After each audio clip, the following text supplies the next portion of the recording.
Hey all, welcome to Forest County, Pennsylvania and the Forest County Outback channel, where we combine history with the outdoors. Today we're going to do some archaeology.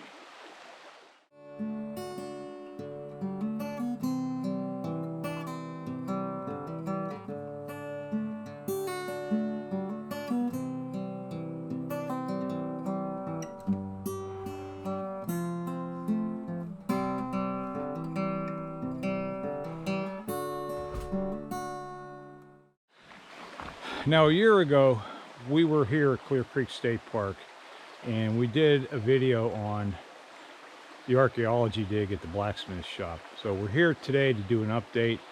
The dig has progressed quite a bit since then, and in fact this may be the last day for this dig.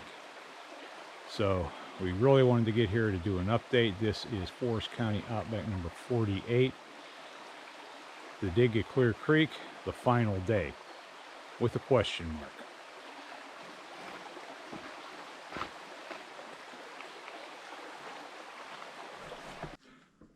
Now it became obvious very quickly that this was indeed going to be the final day of the dig.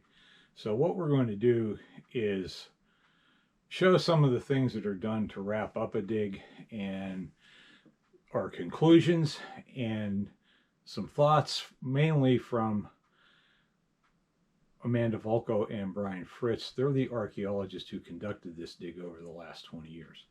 And when I say 20 years, I don't mean this was a full-time job for 20 years. They came 3 weekends a summer for 20 years and conducted this dig, not only as a historical research project, but also, more importantly, as an educational program. And so we're going to let them talk now. So the archaeology here at the Blacksmith shop over this past 20 years has kind of revealed a story about not only the blacksmithing here, but also the lumber mill and the kind of the lumber heritage of this region. And the specifics of what we found here at the Blacksmith shop is we identified the area of the forge as this area of stones over in here, and we identified the location of the anvil, which we identified that by finding the hole in the ground where the stump or the post that sat underneath the anvil was installed by the blacksmith. And this bucket is about where that was located. So you can see the blacksmith would have been working in this area between the forge and the anvil. And then there were other work areas in the blacksmith shop. There was a post vise back in this area where they could take the hot metal and twist it and bend it. And there were we know we had window glass. Okay. She's the jokester. We know we had walls in the blacksmith shop because we have window glass. So there are areas where there were windows, and those areas of where close to the windows was probably where the workbench and the grinding wheel would have been located. A lot of times the blacksmith would have to do some finish work with filing and grinding. We got a kind of an idea of the overall size of the blacksmith shop, but most importantly, we have an better understanding now of what the blacksmith was doing and how he was supporting the operations of the sawmill. And we learned that through the kinds of artifacts that we found here on the site. We found a lot of oxen shoes, a lot of chain links, and just items that are associated with the timber industry. Some of the kind of the bigger picture is this blacksmith. The story of this blacksmith and the lumber mills here is just a small part of a much bigger story about the Allegheny National Forest region, including northern Jefferson County and some of the surrounding counties, what are collectively known as the lumber heritage region of Pennsylvania. This is a forest that when the first Euro-American settlers came here, it was pretty much a virgin forest. Massive white pines were the dominant species here. By the 1920s, this landscape was absolutely devastated. It was clear cut for the timber. Most of that timber went to Pittsburgh for building all the houses and businesses in Pittsburgh, and even communities downstream from Pittsburgh. All that lumber was floated downstream or went on railroads in the later years to those markets in those rapidly growing urban areas. So by the 1920s, this area was devastated.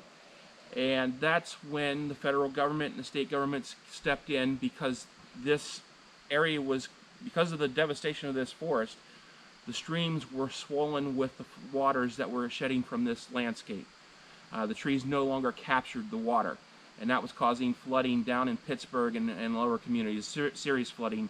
Today would be, the cost would be in the billions of dollars today.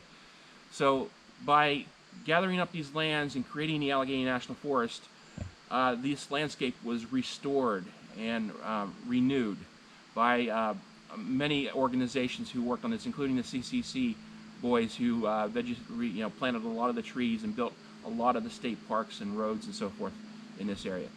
And now this forest is managed as a renewable resource, much more thoughtfully on how we go about using the landscape. We still harvest timber from here, but it's sustainable timber. And now it's an important recreation area for the community and for people from all over the United States, including Canada. We had some visitors from Canada here yesterday.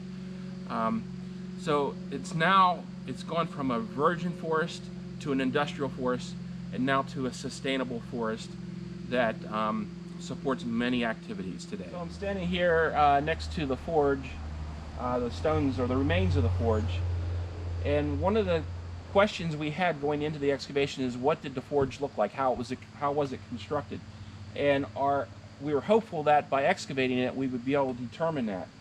That has been one of the difficult problems, that we've not been able to solve this question.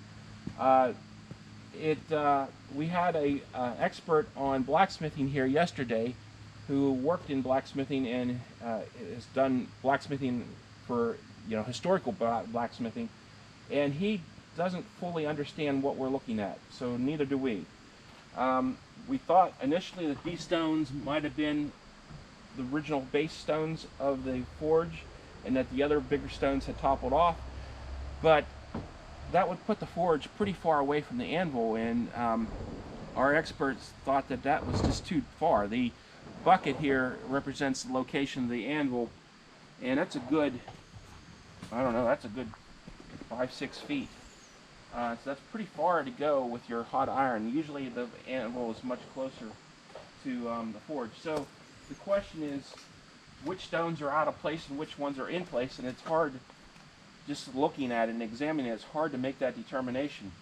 Maybe these stones were up on edge, we're not sure. So maybe today, depending on how much we get done, we might move one or two of these stones to see if the artifacts continue under them. And if the artifacts do continue under them, that means the stones are out of their original place. So this is still an open question that maybe we'll be able to resolve before the end of the day. Okay. Yeah. So this is Amanda Volko. She was the one who was clowning around in the camera. So, but she's doing some mapping here, and this is all part of the paperwork and documentation that goes with with a dig that we normally don't see. So what I have here is our actual mapping form that I'll be using. It's gridded out so that we can use meters. Each square is 20, 40, 60, 80, 100 centimeters. Makes it a lot easier. We're going to be using a mapping grid. This is a homemade mapping grid, and it is laid out in centimeters also, 20, 40, 60, 80, 100 centimeters. So that allows us to map really quick without having to measure every little thing. And it's pretty accurate. The reason I am going to map this one test unit, since it's been excavated, is I think it has part of feature 22 in it, which was a large amount of coal and cinders coming out of the back portion of the forge area. It extended across multiple units. We'll walk over there right now.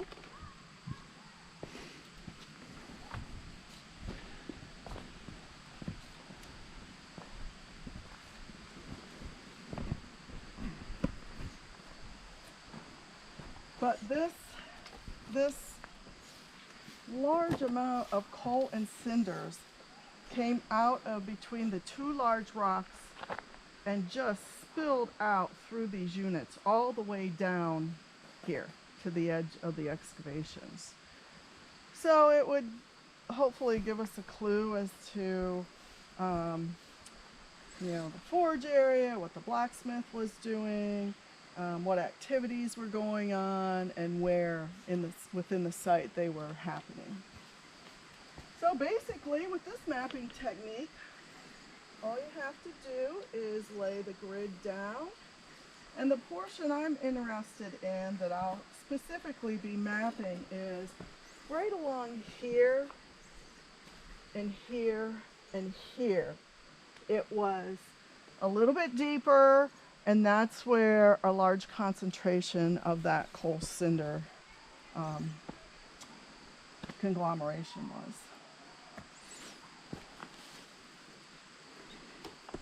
So, and it's really easy. I just have to eyeball in with the grid lines.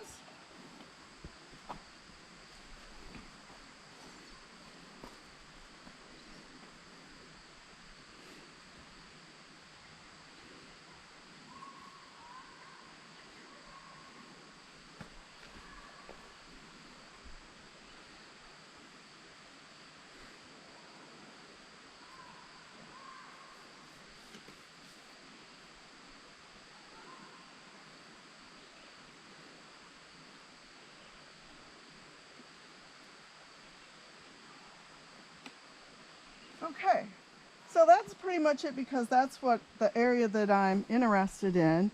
I will have to fill out the paperwork. We always want to know which way is north. It's the Fraser Sawmill, Fraser Brothers Blacksmith Shop.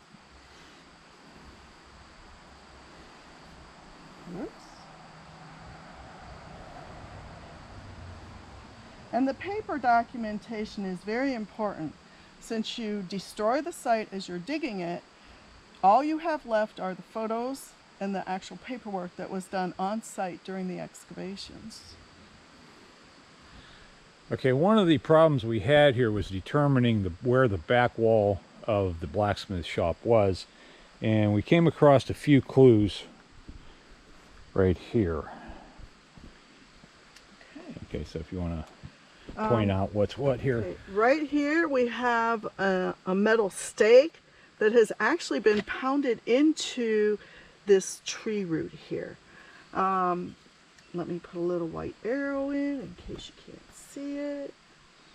And then we also have on top of the rock, right next to this stake, we have this little divot here that is probably not natural, that could have been chiseled in to hold a post.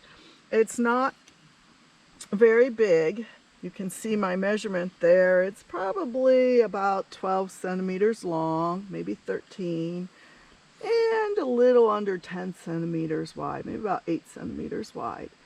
So that could have held a board or a post for the back wall. And then if we walk over here,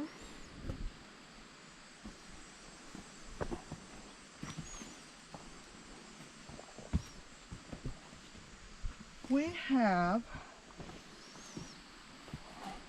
what we think is part of feature 1, which has been what we've been calling the builder's trench all throughout the site, that has basically given us an outline of where the walls are. If you can see the dark soil down in here, okay? And when you look at this and you look across to where the divot is, they line up. And I'm going to go put a little arrow where the divot is so that you can see, hopefully, how they line up. Maybe I'll use our north arrow. It's a little bit bigger.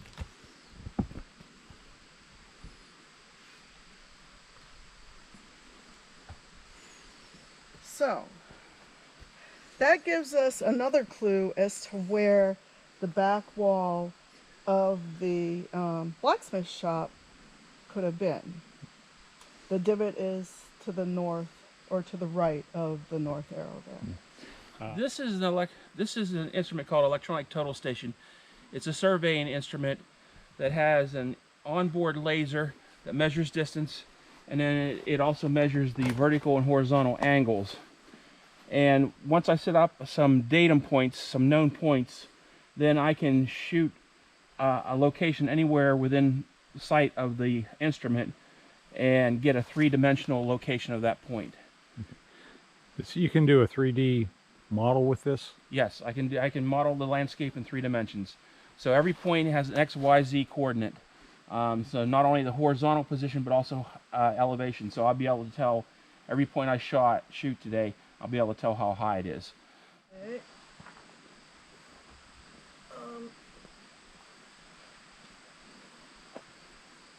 This is down into that feature. Okay. This is 107.95.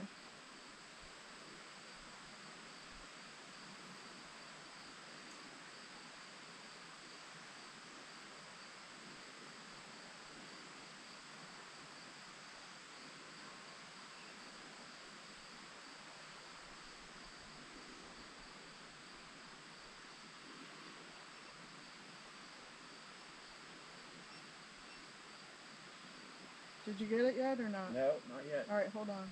You're moving it on me. I know. Sorry.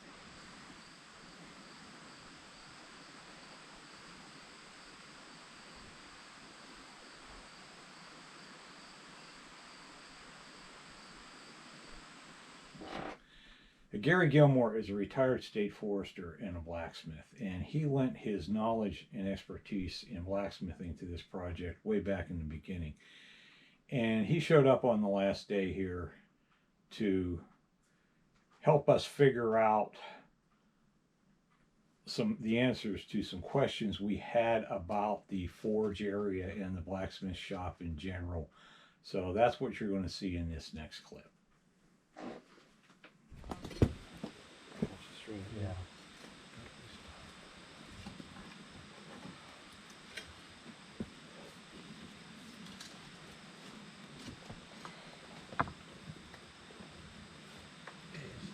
That, well, I'll tell you what, here, take a look in there. What, you see anything? I think it's sitting on subsoil, isn't it? Yeah. Yeah, I don't see anything underneath. So we weren't excavated down the whole way. Okay. So if we're on subsoil, then that rock was in place where it should I be. think that's in place, okay. There's that. Did you pull those artifacts out? They're not underneath. They're right along the side. Oh, I thought they were underneath. That's what we thought, yes. Okay. So we can pull that corner out. Okay.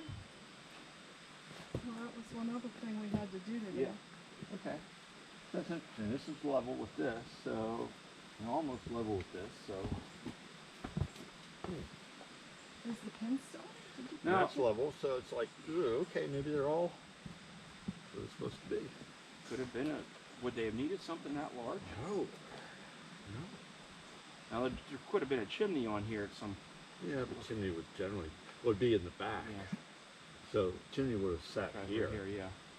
You really don't need, so the question is that on? So the actual forge area maybe these. Could this have been a corner?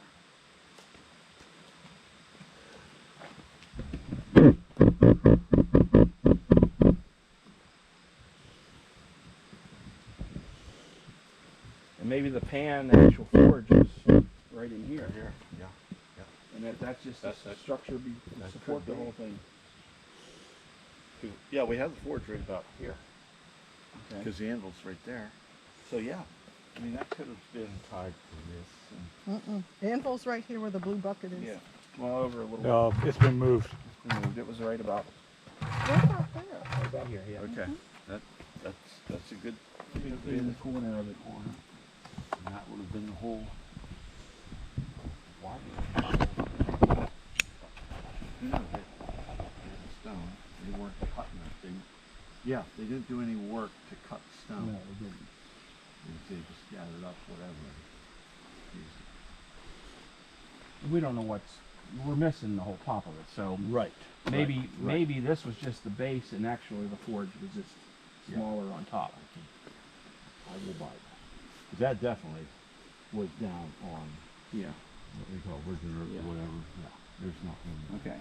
So So that was our mistake. We thought the artifacts were Yeah. underneath it, but actually it's just right against it. because we're all level here. Yeah. And in that corner.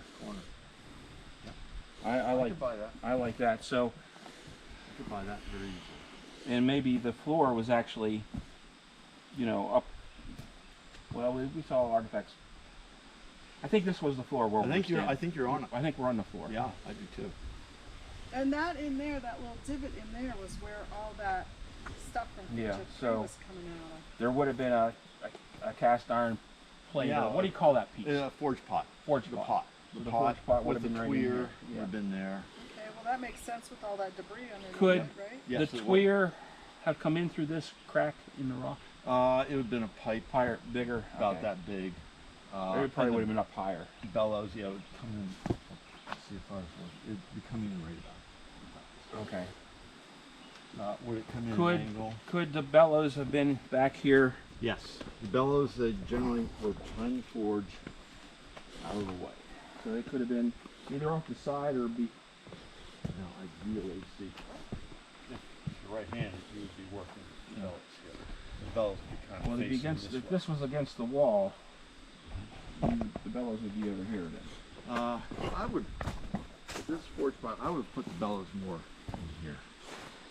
Yeah, but the wall was here. Well, We don't. Well, the the wall, wall was there. the wall we think was up here. Yeah, may have you're been right. back Maybe here. that was a post, they put. So took the that makes divot sense out because to we put a found the post in piece for of the a bellows divot. right here. Yeah, that, Sweetie, I thought the bellows was more. It was in between here those two somewhere. I rocks. don't know exactly. It yeah. was in between the two rocks. Okay. Well, it could have been here and then Yeah, it would have made been a right angle. Yeah, it might have been fit. Into- They were kind of diamond or triangle shaped. Yeah. And, Yep. but it would have been pivoted onto, There was a post here. well, so that could have been one pivot, and then another here in this wall. On the wall. Yep. And that would be About right. almost right. That'd be about right. So the bellows would be here. When we found this place, that was my thinking. Was Okay, for the okay. bellows. That was what I was thinking. And then, this could have been used to help stabilize Yeah. something Yeah. here. These bellows are, they couldn't be that Big, yeah. wide. Yeah, they were.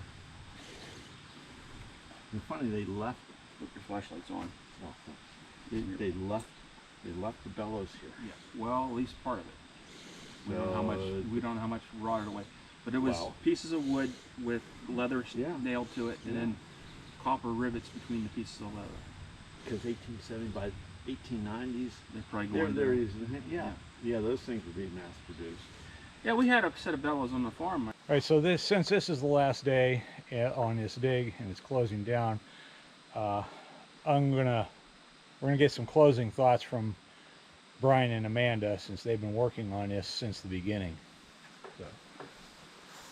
So we first arrived at this site in 2004, and we didn't dig that year. We just mapped the ruins of the sawmills and the location of the blacksmith shop and set our initial datums in place. And then in 2005, We had our first dig on Labor Day weekend. It was a 3-day dig. And we had quite a few people show up and everything went well. And then, I don't know, in 06 we didn't dig, we just did some lab work. And then in 07 we started digging again. And it has just kept on since then. And this year is the 20th year. So we have had quite a few volunteers come through of all ages, from 100. very young hundreds and hundreds of volunteers. to older. And people seem to have enjoyed it. Maybe some didn't. Maybe some kids were a little bored, little but bored. Sometimes the parents were more interested in the kids. right. And it's been. I mean, we had to get used to working together and discussing Yes, things, it was a challenge at first. and making decisions together. On the fly. And also on the fly, like Brian just said, because you know you run across something and you have to let that volunteer know what to do with that. So We had one young lady who volunteered to dig for a summer while she was a high school student, and she just graduated with her PhD in archaeology this spring. So, and we've had Boy Scouts come through, Homeschool. and we've had homeschool groups come through. We've helped some of the Boy Scouts get their archaeology badges. We've had other lab sessions. We've done other programs at the park in, you know, focusing on the blacksmith shop, where we gave a PowerPoint presentation and then we had people help us wash artifacts. So we've also had people help us wash artifacts during the Lumber Heritage Day programs that happened early on. And yeah, we've had quite a few people come through. And we're not done. So the excavation's done, but we have a lot of work in washing, identifying, sorting out the artifacts, cataloging them. They go into a computer database, and then we take all our field notes and we have to write up all the things that we excavated, what we found. We have to count everything up, and we'll write a technical report, which is a detailed report, not something that you would want to sit down and read, but a detailed report for the State Museum and DCNR, and that would be a large report that documents everything that we did and everything we found and what our conclusions are. And then from that, we hope to put together a book for the public. And once we get that published, it'll be available through the Jefferson County History Center in Brookville. Do you have any plans to continue any other sites here at Clear Creek?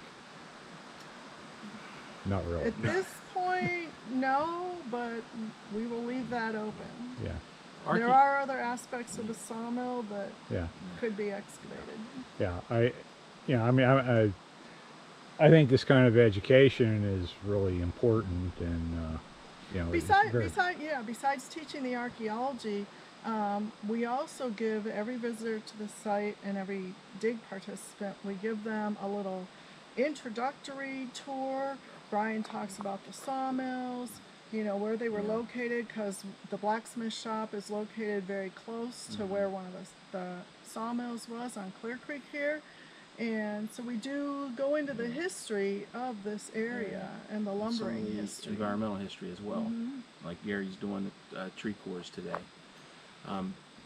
But the difficult thing is that an excavation like this is such a dedication of time and resources.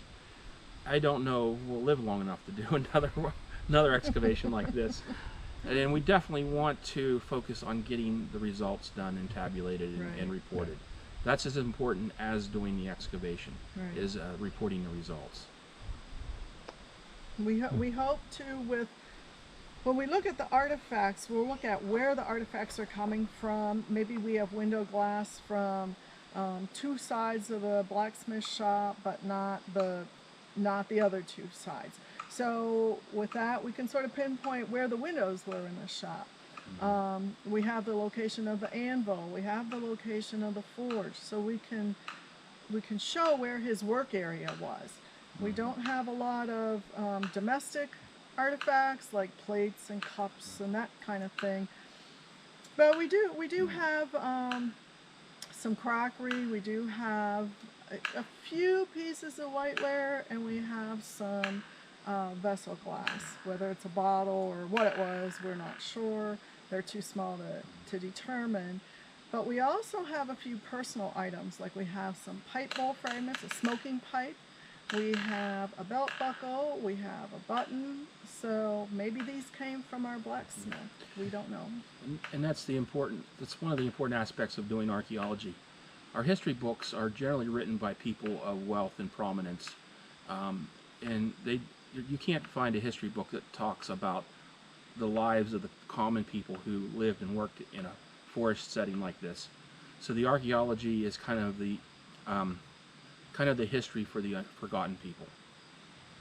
And besides you know, writing the one step to writing the report is we'll try to do some archival research. Maybe go to the state archives, County courthouse. see if we can find any records at all about the blacksmith shop and the sawmill, and see if, you know, maybe there's a ledger that lists employees. That would be the ultimate we have find. deeds, tax do have records, deeds. census records, and it's a bit of a task to try to compile these and figure out what they represent, but it's kind of like a detective story, you know.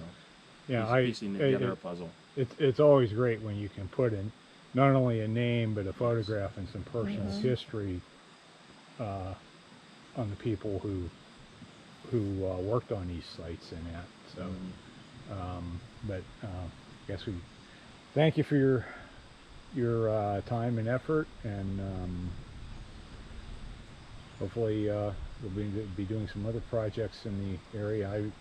I've been working here for about 4 years, and I've thoroughly enjoyed it. I learned a lot, and yeah. And we've appreciated all your help, especially, you know, you stuck around. You came early to help us set up. You stuck around to help us tear down. You dug. So it's been great working with you too, Terry. Okay. All right. Well, thanks a lot. Okay. So that wraps up Forest County Outback 48, the dig at Clear Creek, the final day, and also the dig. I'm kind of bummed that it's over. They have been conducting this, like I said, for 20 years, and I've been working on it for 4 years. I came late to this, but it was really an immersive experience for me. I learned a lot, and it was a very enjoyable experience. I made a lot of connections in this community, and also, more importantly, I made some friends. And Amanda and Brian have been great supporters of this channel and what we're trying to do here, and it's very satisfying where professionals will give you that validation that what you're doing is important and meaningful, and I thank them for that. And I'm gonna miss going to this dig, but there's plenty of other things to do. And so 4 things: like, subscribe, share, comment. And you can also follow us on Facebook at the Forest County Outback Facebook page, and you can email me with your observations, comments, ideas, opinions at terry@forestcountyoutback.com. And I thank you for watching, and catch you on the next one. And by the way, we're coming up on the 50th episode, and I'm not sure what I want to do with that, but I'd like to do something special for that. If anybody has any thoughts, help me out here, because right now I'm drawing a blank. Okay, thanks for watching. See you next time.